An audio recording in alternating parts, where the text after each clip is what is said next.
en direct à LCN.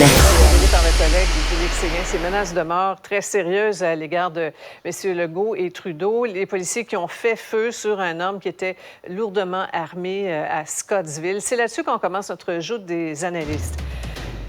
Bonsoir à vous trois. Bonsoir, Sophie. Bonsoir. Je sais pas si vous avez eu un peu la même réaction que moi. Là, tout de suite, j'ai pensé à Pauline Marois le soir de sa victoire en septembre 2012, l'attentat au Métropolis.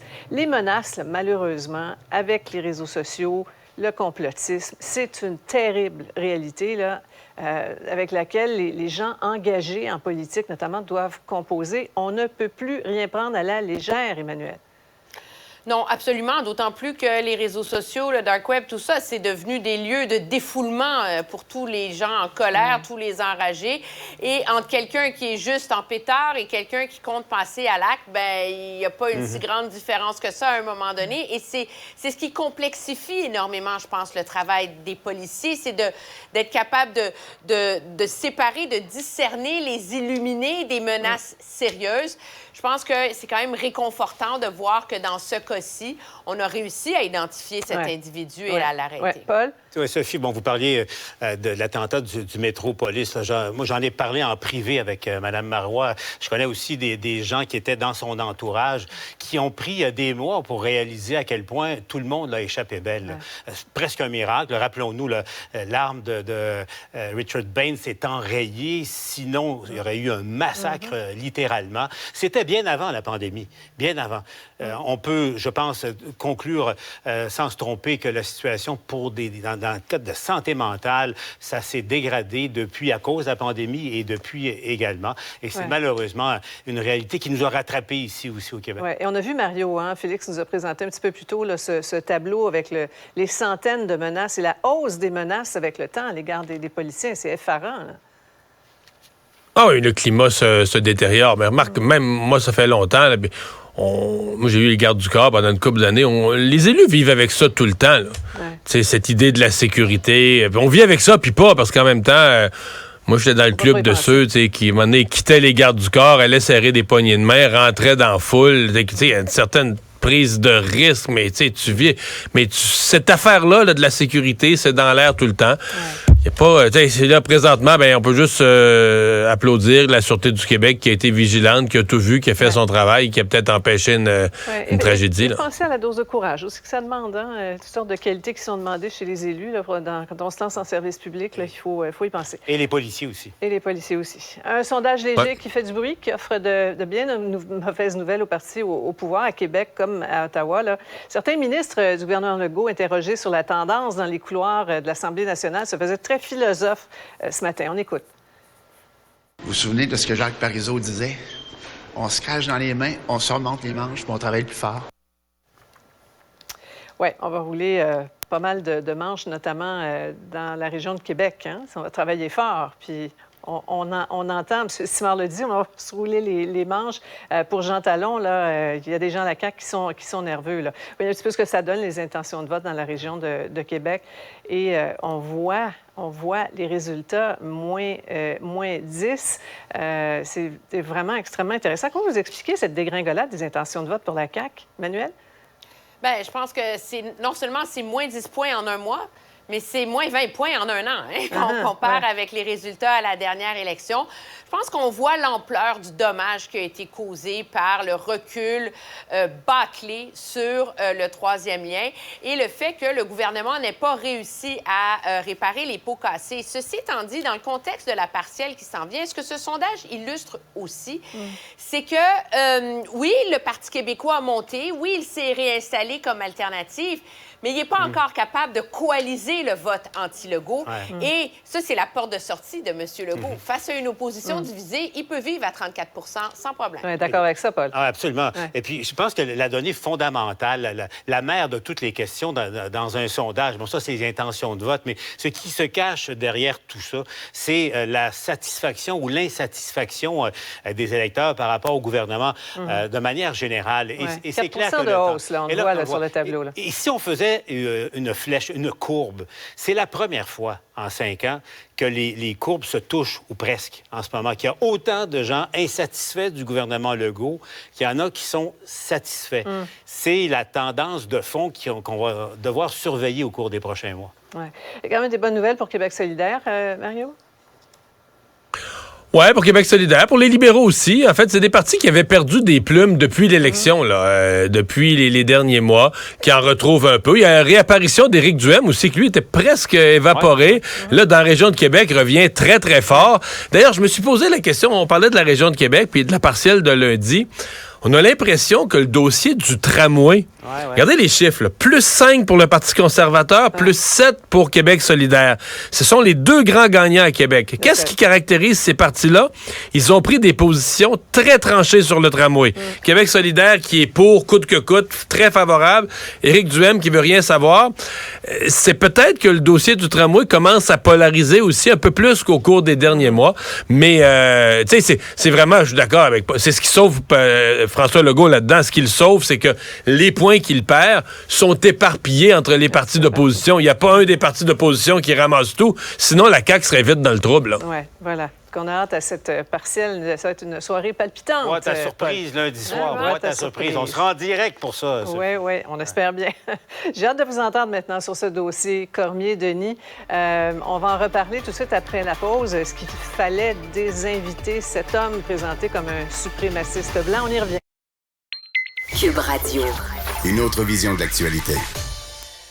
Alexandre, deux grosses affaires policières là, en parallèle au cours des toutes dernières heures. Oui, d'un côté, on a retrouvé là, plus tôt ce matin 2 corps inanimés à Longueuil et 2 femmes qui ont été confirmées là, finalement assassinées par les services policiers depuis dans un immeuble à logement de Longueuil sur le boulevard des Ormeaux. Et le fils d'une des 2 victimes se trouvait sur place quand les policiers sont arrivés, a été transporté à l'hôpital pour choc nerveux, semble-t-il, qui est considéré quand même pour le moment comme une personne d'intérêt dans cette histoire. Parce que les 2 dames, c'est pas des jeunes, là, hein? C'est des dames de certain âge. Dans soixantaine, puis dans les 80 ans, Mario, là, c'est les âges des 2 personnes qui étaient sur place et qui sont malheureusement décédées. On a interrogé des témoins potentiels dans le voisinage. Semble-t-il qu'il y a un journaliste qui faisait du porte-à-porte justement dans le quartier pour recueillir des témoignages qui aurait découvert un couteau rétractable abandonné sur le terrain d'un immeuble à logement qui est directement en face de l'endroit où le drame s'est produit, qui a été récupéré et qui sera analysé pour savoir si ça aurait pu être l'arme du crime dans ce cas-ci ou utilisé au cours de tout ça. On n'identifie pas le lien entre les dames et l'individu qui était sur place. Est-ce qu'il y a un lien de parenté? Pas pour l'instant, Mario. En fait, les policiers ne veulent pas en dire plus. Là. Pour l'instant, on est à voir de détails, mais ça risque de se confirmer là, au fil de la soirée. Donc, du côté du travail policier, on va continuer puis interroger aussi l'homme là, qui est une personne d'intérêt dans ce cas-ci. L'autre cas, t'en discutais quelques instants avec tes collègues, c'est ce qui s'est passé du côté du BEI, le Bureau des enquêtes indépendantes, qui a ouvert une enquête là, par rapport à ces menaces de mort qui ont été faites envers le premier ministre Justin Trudeau, premier ministre François Legault aussi. C'est sur le web qu'on aurait intercepté, dans le fond, des messages menaçants d'un individu qui, lui, avait émis là, sur la plateforme TikTok, entre autres, des propos inquiétants là, tenus à l'endroit des 2 premiers ministres. Et on dit du côté policier qu'on voyait en arrière-scène des munitions en quantité en plus. Oui, absolument. Là, ce qui laissait supposer aux policiers que l'homme qui émettait des menaces avait les moyens de ses ambitions, Mario. Ce qui fait en sorte qu'on a dû faire intervenir à ce moment-là les membres du groupe tactique d'intervention, le GTI québécois, qui est arrivé sur place. Et lorsqu'il serait arrivé, on aurait pointé là, de la porte une arme à feu en direction des membres du GTI qui sont entrés dans la résidence. Les policiers auraient ouvert le feu à ce moment-là et la personne aurait été blessée par le tir de l'arme à feu. Donc, on va attendre les résultats de l'enquête. Il y aura certainement plus de détails qui vont survenir autour de tout ça. Mais disons que c'est plus... On n'a aucune indication sur ce que l'individu avait l'intention de faire. Mais moi, je sais que dans l'actualité, là, demain, il y a méga annonce économique en présence des 2 premiers ministres. Oui. Et personne n'a fait le lien. Mais moi, quand j'ai vu ça, j'ai dit, ouais, les 2 premiers ministres étaient menacés, mais en plus, ils sont ensemble demain.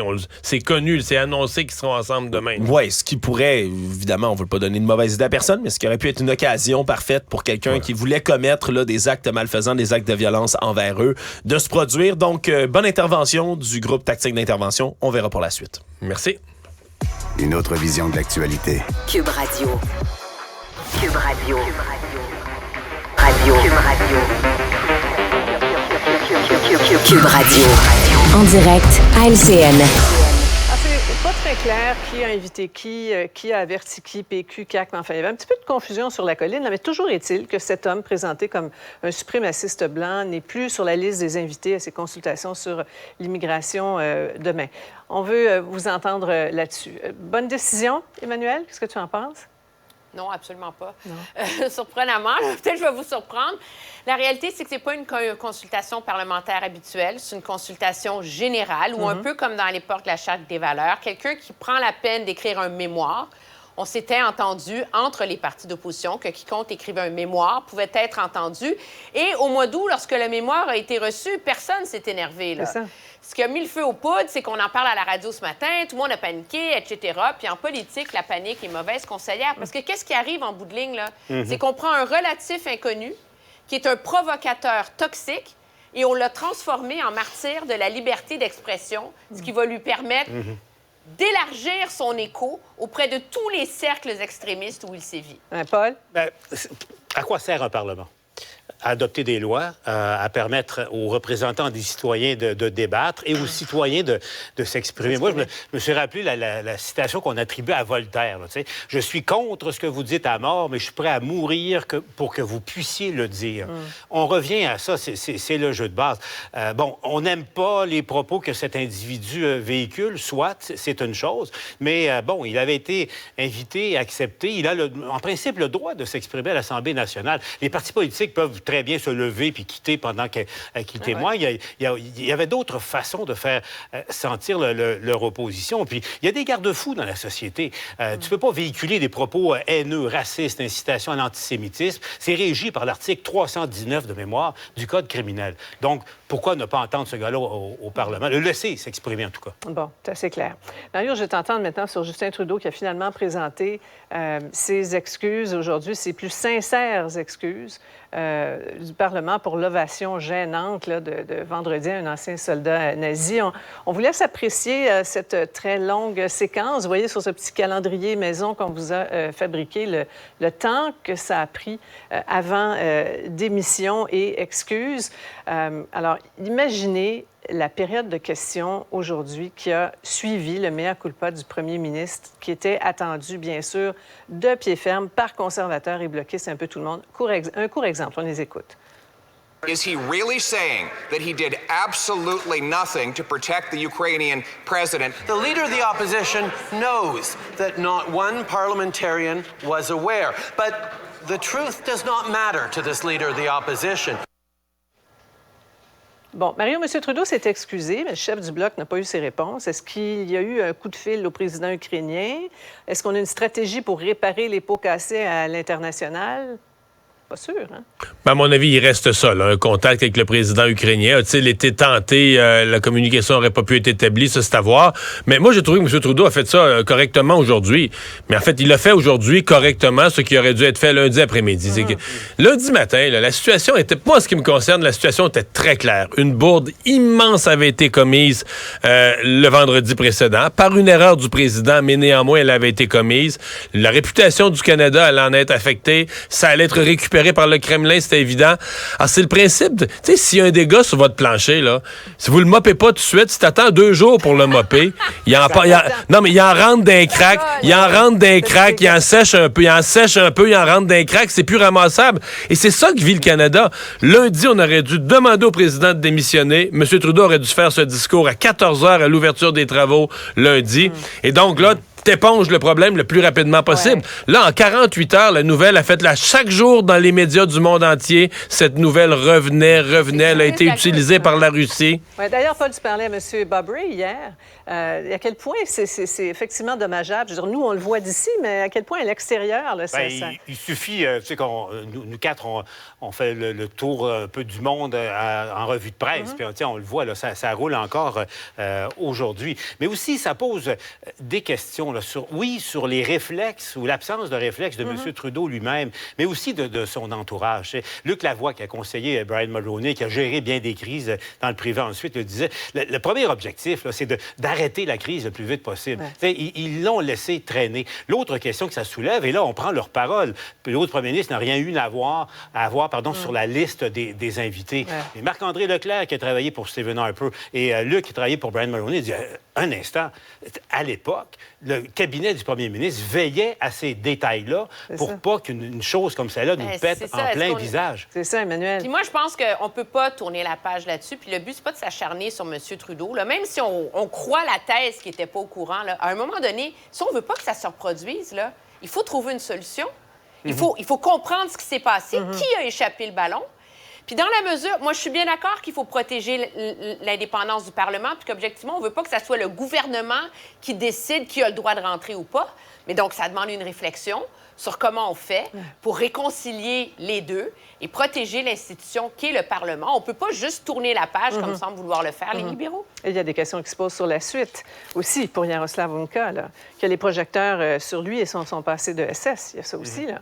Absolument. Ben oui. Oui, tout à fait. Hein. En Pologne, il y a quelqu'un qui veut l'extrader. Il y a le Kremlin qui tourne le fer dans la plaie. Bon, je pense qu'ils font plus ça pour faire mal paraître le Canada. Mais effectivement, là, lui se retrouve exposé avec un certain nombre de points d'interrogation sur son passé. Là, parce qu'on n'a pas de preuve qu'il y a eu des crimes de guerre, mais il a appartenu au SS. Ça soulève des questions. Un petit voyage à Ottawa qui risque de lui coûter cher à lui aussi. Merci beaucoup, Paul, Mario, Emmanuel. À demain. Au revoir. Une autre vision de l'actualité. Cube Radio. C'est ce qui complète cette émission, notre émission de ce jour, de ce mercredi. Merci d'avoir été des nôtres. À demain.